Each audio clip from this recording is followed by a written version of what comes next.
哇，这甜辣酱好棒哦！没有这甜辣酱，至少少掉5分。尝一下这个脆吗？脆的，就是要脆的才好吃。但其实我不太喜欢吃这个。有的人喜欢吃这个，有人喜欢吃吗？肯定有人喜欢吃生蚝啊。他们学起来。那我就教一下吧。有的地方叫蚝烙，有的地方叫蚵仔煎，有的地方叫。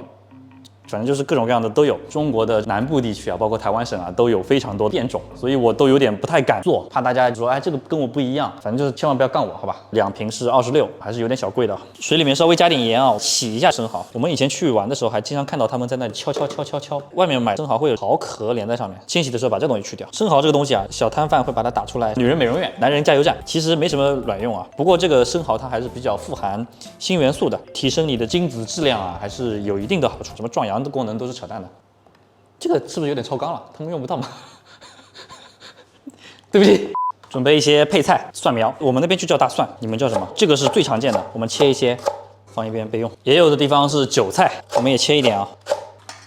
切一点香菜，这个是做装饰的啊。我们在网上看的台湾的做法，还会放生菜、豆芽，有点像大阪烧的感觉啊。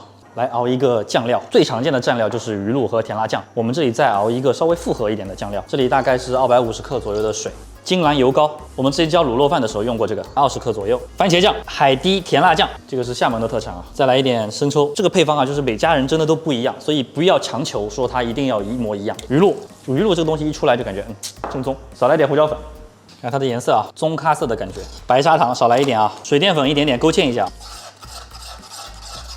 这种比较粘稠的状态啊，有点意思了，有点辣辣的，酸酸的，甜甜的，把它倒出来就行了。小摊上制作一般都先把这个淀粉浆调好的，这个是粗颗粒的地瓜粉，倒一点进去。很多地方还会放一些太白粉，比例大概3:1吧。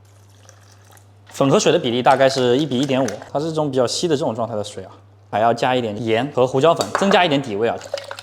我们基本上这些就完全准备好了，我们先按照小摊上的方法来演示一下，先往这个锅上面倒一点油啊，再来点猪油。胡椒粉一定要大，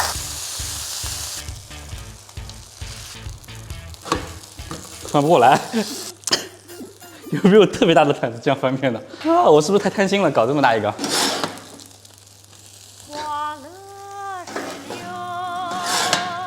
这怎么办？给云长送去，还蛮有难度的。总结了一些技术要点啊，第一是油要稍微多一点，然后放牡蛎，这个很关键，就是我们把牡蛎放下去之后，把它完全的扒拉分开，才能够让淀粉糊把它们连到一起去。切好的配菜也提前放到面糊当中啊。胡椒粉要够够的啊。如果不好操作，你就把它切开来，切开之后我们来翻面。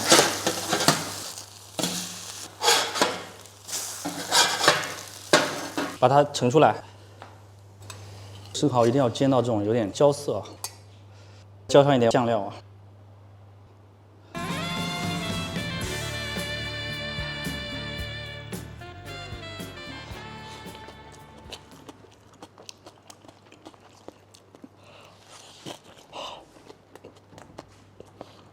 不好吃，你别学，没意思。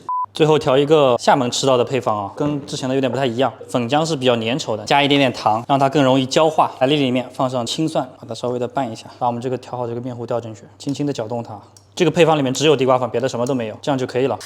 海蛎倒下去，把它平铺开，不动它，就这样让它煎就好了。煎到这种金黄色、焦焦的样子就可以了。我们准备翻面。我们吃的就是这种煎的，对。可以稍微把它切开一点，这种就是我们在厦门吃的不放鸡蛋的做法，它是一样，倒点甜辣酱，它这个外面的脆的感觉，蘸上一点甜辣酱。哇，这甜辣酱好棒哦！没有这甜辣酱，至少少掉5分。做这个东西一点激情都没有，这个不是我爱吃的，你知道吧？但是肯定会有很多人爱吃这个东西。然后版本也特别多，做法也特别多，在我眼里没有什么正宗不正宗。我觉得我这个就是一个勉强在夜市糊口的一个小吃，然后也没什么难度。反正想学就学吧，不想学就再见，拜拜。